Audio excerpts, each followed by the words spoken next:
Assalamualaikum warahmatullahi wabarakatuh. Selamat pagi. Gimana kabarnya hari ini? Apakah baik? Ya. Semoga kalian pada sehat. Ya.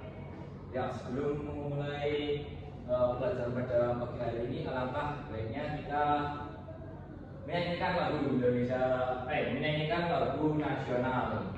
Ya, dari Sabang sampai Merauke. Ya, dimulai. Sabang sampai Merauke, sambung menyambung dari Sabang, itulah Indonesia. Indonesia tanah air, berjanji padamu menurunkannya airku Indonesia. Ya, mana? Apakah hari ini ada yang tidak berangkat? Apa berangkat semua hari ini? Oh, kenapa tidak berangkat? Sakit kah? Mana? Sigit sakit? Apakah Sigit? Apakah Sigit sakit Satria? Sakit gigi katanya Pak. Oh, sakit gigi ya. Kita doakan semoga nanti Sigit cepat sembuh dan bisa bersekolah kembali dan bertemu dengan kita lagi, seperti itu ya. Ya, hari ini Pak Guru ada cerita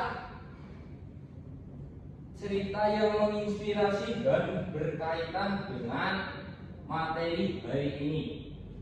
Pak Guru ini bertanya, apakah kalian pernah melihat pedagang asongan? Pernah Pak. Asongan itu yang kayak apa Pak? Asongan itu yang kayak di bis gitu, yang jualan cangcimen seperti itu. Nah, ya itu kan banyak tuh kalau kalian pergi ke Jakarta nih, bis itu ada di terminal itu banyak pedagang asongan seperti itu. Nah, hari ini Bapak akan menceritakan salah satu kisah yang menyentuh dan menyentuh hati dan juga menginspirasi kalian agar tetap semangat. Judulnya adalah Dari Pedagang Asongan Hingga Pemilik Perusahaan. Pada mulanya, Nadia Hersa Ursula Permana hanya seorang gadis yang menyukai susu karena segudang manfaatnya bagi kesehatan. Setelah remaja, dia mulai menjajaki bisnis susu kemasan. Nadia ingin mengenalkan minuman susu pada masyarakat. Untuk menyalurkan keinginannya itu, Nadia mengajak dua temannya, Toga Christopher dan Siti Hani Husnia. Mereka memulai memasarkan susu pada tahun 2016 dengan modal kecil dan dengan nama Klinik Susu. Nadia dan kedua temannya harus berjuang untuk memasarkan produknya dari satu tempat ke tempat lain. Bahkan dia menjadi pedagang asongan di acara-acara publik agar produk susunya dikenal masyarakat. Keluarganya sampai menentang karena kasihan melihatnya banting tulang seperti itu. Kini Nadia sudah meraih apa yang dicita-citakannya. Perusahaannya yang bernama Klinik Susu Group sekarang dikenal masyarakat. Omset perusahaannya mencapai ratusan juta per bulan. Usahanya yang sedang naik daun ini juga memberikan peluang kerja kepada banyak orang. Meskipun sudah sukses, Nadia tetap rendah hati. Menurutnya, capaian yang berhasil diraihnya adalah berkat dukungan keluarga dan kerjasama tim di perusahaan. Sebagai pengusaha, Nadia selalu serius dalam mempertahankan kemasan dan standar susunya. susu kemasan produksinya tidak memakai bahan campuran lainnya dan juga pengawet. Dengan begitu, manfaat dan kandungan susu yang baik bagi kesehatan akan selalu terjaga. Kepercayaan masyarakat adalah terpenting dalam usahanya. Setelah sukses dengan produk susu, Nadia memproduksi yogurt dan keripik. Saat ini, dia berharap bisa mengembangkan bisnis di bidang lainnya. Nadia juga selalu bersiap untuk resiko dan tantangan di masa depan. Resiko terbesar suatu usaha adalah berusaha. Namun, Nadia memandang sebuah tantangan itu adalah jalan yang harus dilaluinya untuk mencapai kesuksesan. Seperti kata pepatah, komitmen dan kerja keras tidak akan mengkhianati hasil. Nah, seperti itu ceritanya anak-anak. Dalam cerita ini sangat menginspirasi karena Nadia itu tidak pantang menyerah dan giat dalam bekerja dan mengembangkan produk susunya. Ya, dulu Pak Guru juga waktu kuliah sama teman-teman itu bekerja mencari sedikit uang untuk tambahan jajan lah. Itu Pak Guru dulu usaha keripik tempe. Dulu ada teman bapak yang ibunya itu berjualan tempe. Nah, dari situ bapak bekerja sama lah untuk mengambil tempe dari sana. Nanti bapak goreng atau nanti bapak kemasin dan kasih rasa balado atau ya micin-micin seperti itulah ya. Kalian pasti suka lah kalau yang micin-micin seperti itu ya. Nah, itu adalah sebuah buah dari kerja keras dan pantang menyerah.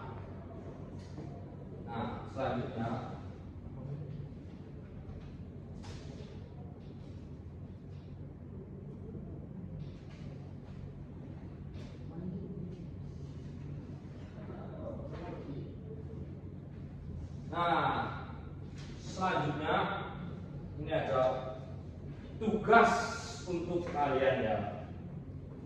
Tugasnya berkelompok ya. Ada beberapa kelompok nanti ya, mungkin 3 saja.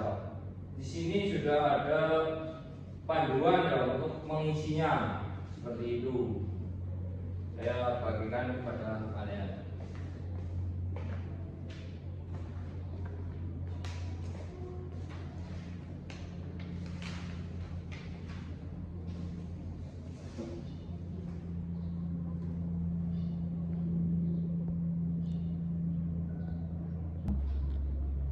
Nah, udah semua ya. Ya, Bapak beri waktu 5 menit untuk mengerjakannya. Pak, ini kelompoknya gimana Pak? Kelompoknya gimana Pak? Kelompoknya kalian cari sendiri-sendiri ya. Yang penting adil, jangan rame, jangan gaduh. Oke? Bapak duduk sebentar, Bapak capek.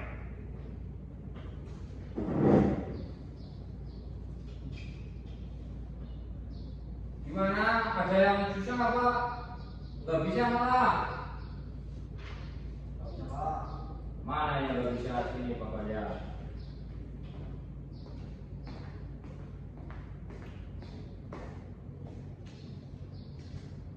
Nah, ini kan tinggal kamu ya. Kamu kan tadi mendengarkan cerita Bapak. Nah, kamu tulis sini.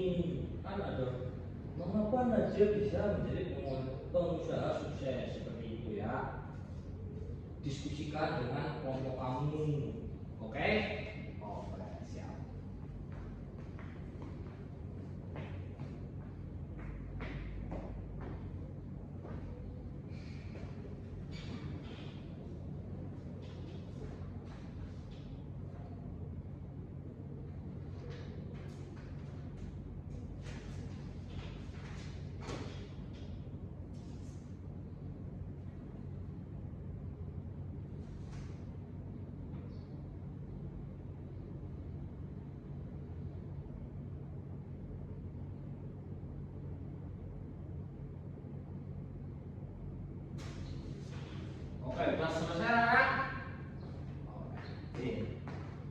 lihat dulu ya.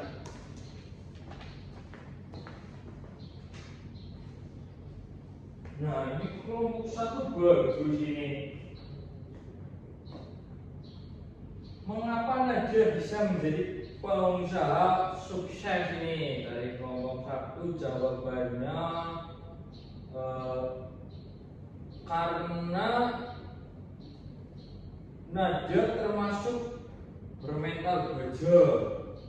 Dia mengangkat dirinya, mengangkat produknya sendiri ke tempat lain, dan karena kerja kerasnya itu Nadia bisa menjadi pengusaha sukses seperti sekarang ini melalui perusahaannya yang bernama Klinik Susu, seperti itu. Nah, yang kedua adalah tuliskan simpulan dari cerita tersebut. Nah, simpulannya yaitu kerja keras dan komitmen tidak akan mengkhianati hasil. Artinya kalian itu harus kerja keras dan pantang menyerah. Untuk hasil pasti akan tidak akan mengkhianati hasil, seperti itu. Karena kalian sudah kerja keras, komitmen, pasti nanti hasilnya akan sesuai dengan apa yang telah kalian kerjakan, seperti itu ya anak-anak. Siapa?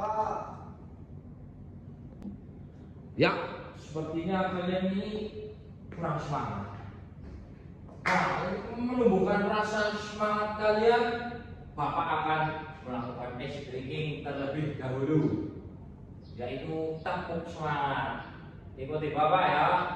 1, 2, 3, tepuk semangat.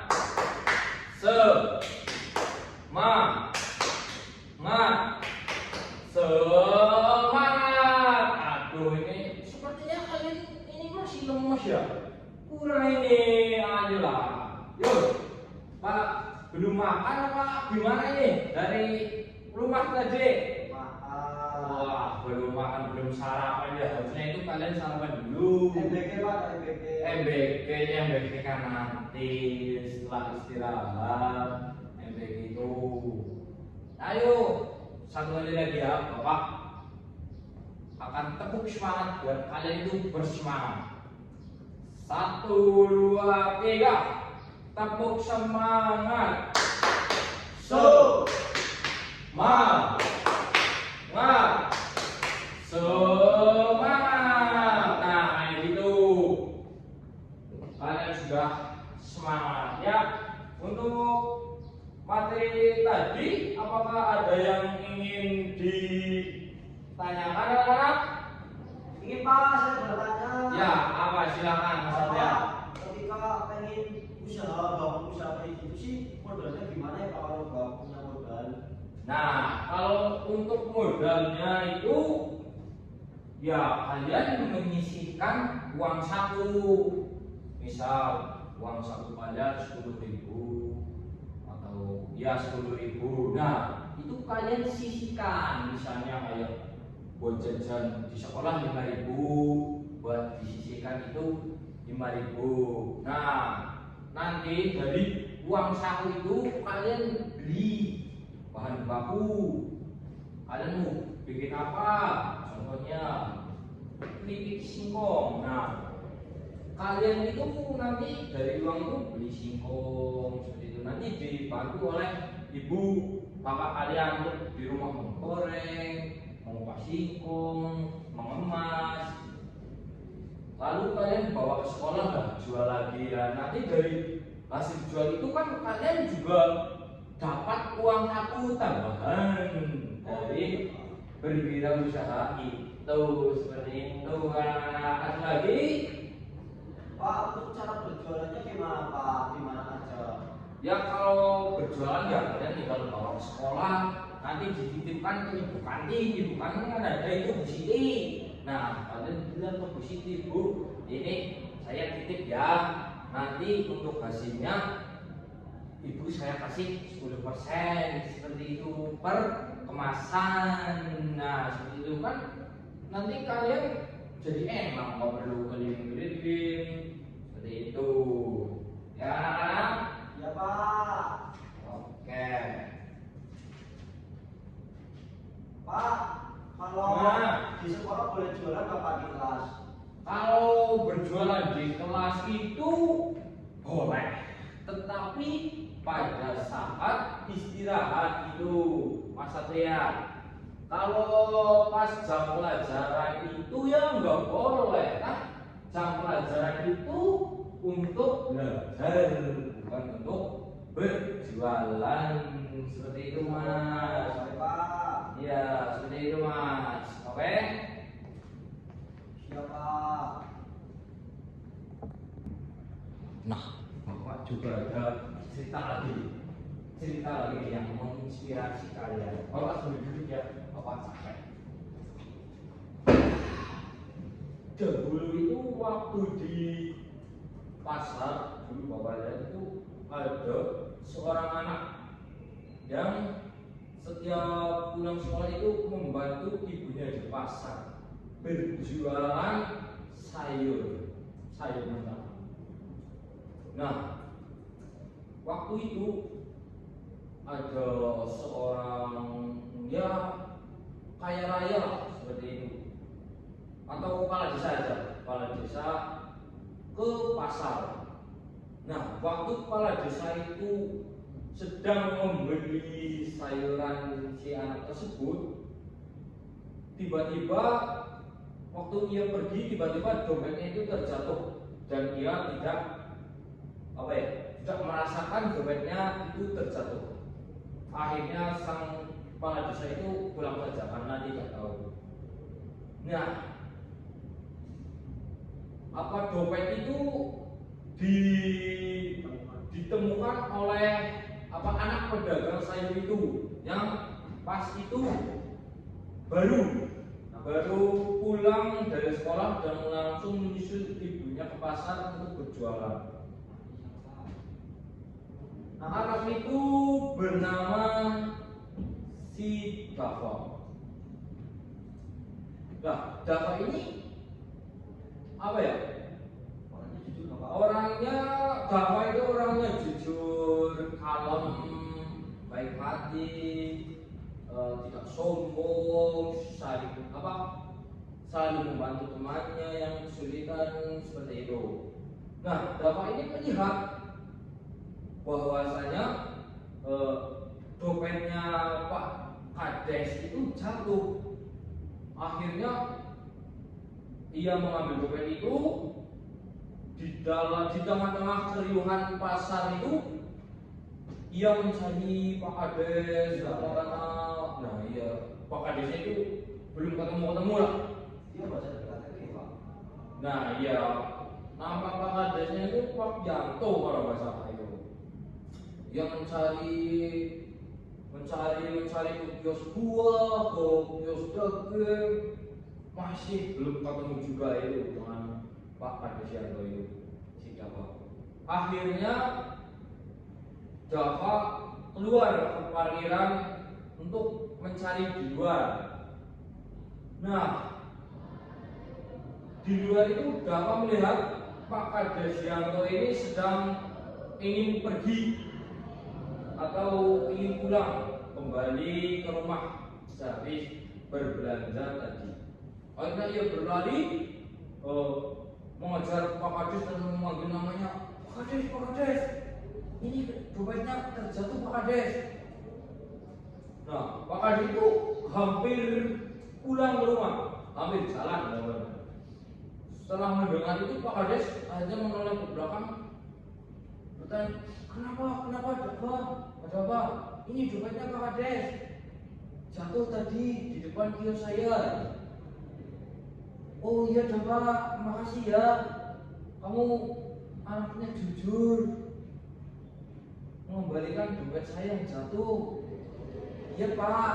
Nah, dari situ kita dapat mengambil kesimpulan bahwasanya kejujuran itu lebih penting. Kejujuran itu lebih diperlukan dibandingkan apa ya, pintaran seperti itu. Ya sih, pinter apa utama, tetapi kejujuran itu lebih utama seperti itu. Nah, itulah tadi suatu cerita yang menginspirasi kalian agar kalian tetap jujur bila menemukan barang yang bukan milik kalian itu dikembalikan kepada pemiliknya atau ke balai desa atau ke pos polisi yang terdekat seperti itu. Karena juga mengambil barang milik orang lain itu tidak baik dan berdosa. Nanti kalian masuk neraka kalau bukan kalau mengambil barang milik orang lain. Kalian mau ini masuk neraka? Tidak Pak. Nah, ini masuk juga. Nah, maka dari itu jujurlah dari sekarang seperti itu. Nah, cerita tadi juga ini bagian atau ada kaitannya tadi dengan cerita yang awal, yang cerita dari pedagang asongan hingga pemilik perusahaan seperti itu. Gimana hari ini? Apakah kalian senang dengan cerita Bapak? Oh iya Pak. Gimana? Bapak katanya dapat beasiswa dari Pak Kades ya Pak. Nah iya, dari pertemuan tersebut akhirnya Pak Kades hatinya teduh sehingga memberikan beasiswa kepada Dava hingga lulus SMA seperti itu. Itulah buah dari kita berperilaku jujur, itu adalah manfaatnya. Nah, tadi kan dari cerita Bapak yang pertama tentang Nadia itu kan ada kata-kata yang mungkin terdengar asing di telinga kalian. Betul Pak. Nah, apa aja tadi? Itu kok Pak, yang rendah hati. Nah, Itu hatinya rendah apa gimana Pak? ya bukan dong seperti itu. Rendah hati itu bukan hatinya rendah, tapi dia itu tidak sombong, apa ya? Tidak ceria, tidak pamer gitu ya Pak? Iya, tidak pamer seperti itu. Jadi kalau dikasih musibah itu dia menerima. Iya, selalu sabar seperti itu, lebih ke sabar. Nah, Terus kalau dikasih keuntungan, dikasih kekayaan itu biasa aja kan ya? ya dia yang mensyukuri, ya tidak foya-foya seperti itu menghambur-hamburkan uang itu tidak. Nah, selanjutnya itu ada kata gulung tikar. Gulung tikar tahu? Nggak tahu Pak. Bukan gulung tikar masjid. Gulung tikar masjid jangan digulung. Nanti orang sholat gimana kalau itunya digulung sama kalian? Gulung tikar ini artinya itu bangkrut seperti itu. Di mana perusahaan A mengalami mengalami kebangkrutan. Nah, bangkrut itu apa ya? Makna dari gulung tikar atau gulung tikar sama dengan bangkrut. Gulung tikar masjid aja Pak. Jangan, itu nanti Bapak sudah jelaskan. Kalau gulung tikar masjid, kalian sholat alasnya apa? Kalau sholat, aduh, ini kok pada digulung, kenapa? Disuruh tadi itu pelajaran kata idiom, kata Pak Aruf ada gulung tikar. Yang mana gulung tikar masjid? Maksud Bapak itu bukan itu. Gulung tikar itu artinya bangkrut. Selanjutnya di sini ada banting tulang. Nah, banting tulang itu bukan tulang dibanting apa, iya itu bukan tulang dibanting, tetapi banting tulang itu adalah kerja keras. Walaupun keringat bercucuran, tapi dia tetap semangat dalam mencapai keinginannya. Ini Nadia, keinginannya untuk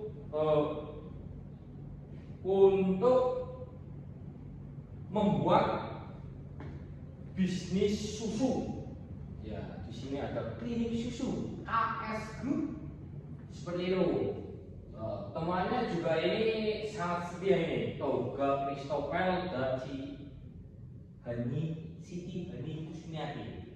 Mereka ini tipe orang yang setia kawan, susah senang bareng, susah senang dilewati bersama. Walau rintangan menghadang hajar bersama-sama. Seperti itu, anak-anak. Paham, kok? Paham anak-anak seperti itu? Idiom. Di sini dari cerita pedagang asalan hingga pemilik perusahaan. Nah, itu kata idiomnya ada tadi gulung tikar, banting tulang, rendah hati. Nah, itu merupakan kata idiom. Nah, kata apa untuk lebih jelasnya Bapak akan sampaikan materi ini pada minggu selanjutnya agar kalian lebih paham. Untuk apa hari ini, minggu ini ceritanya tentang itu tadi, kerja keras, ya kerja keras dari si Nadia ini dan kawan-kawan. Nah, pesan moralnya itu kita itu harus bekerja keras dan tidak pantang menyerah demi apa yang kita inginkan, agar nantinya tercapai semua cita-cita yang kita inginkan. Seperti itu. Walaupun ya banyak rintangan, ya hadapi saja, jangan menyerah. Seperti itu. Jangan kena sedikit aja mengeluh, aduh capek sekali. Ya mengeluh boleh, tapi jangan sering-sering. Seperti itu. Jangan sering-sering mengeluh. Nah, seperti itu pesan moralnya itu, harus tetap semangat dan berusaha semaksimal mungkin. Seperti itu ya anak-anak. Nah, bentar lagi selesai ini istirahat. Nah, tapi sebelumnya Bapak ingin bertanya pada kalian seputar tadi cerita Bapak.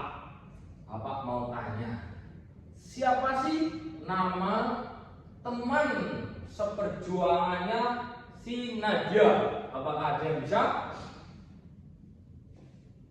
Mana Satria, bisa nggak? Temannya siapa? Abdul, Pak. Ya, Abdul. Berarti kamu itu tidak mendengarkan Bapak tadi. Masa Abdul? Di cerita tadi itu enggak ada namanya Abdul. Christopher. Nah, itu Christopher. Sama satu lagi yang cewek. Nadia. Nadia kan itu pemeran utamanya. Ayo, satu lagi. Nggak tahu, Pak. Siapa? Nggak tahu. Namanya Siti Hani. Ya, itu nama apa teman ceweknya Nadia, sang pemilik perusahaan susu. Klinik susu ya, Pak? Klinik susu KS Group, Klinik Susu Group. Nah, gimana anak-anak tentang materi hari ini? Apakah menyenangkan dan membuat kalian itu memiliki apa ya? Rasa ingin berwirausahaan seperti itu. Nah, sebelum pulang kita baiknya berdoa dulu. Ya, berdoa mulai. Bismillahirrahmanirrahim. Wal asri innal insana fi khusri illa illalladzina amanu wa amilus hati wa tawasau bil haqqi wa tawasau bis sabri. Ya, sekian dari Bapak tentang materi hari ini ya. Tidak ada PR untuk hari ini. Alhamdulillah asik. Tapi kalian harus tetap belajar, jangan main terus, oke? Oke Pak. Ya, dari Bapak cukup sekian. Wassalamualaikum warahmatullahi wabarakatuh. Waalaikumsalam. Ya, sampai bertemu minggu depan. Oke, anak-anak?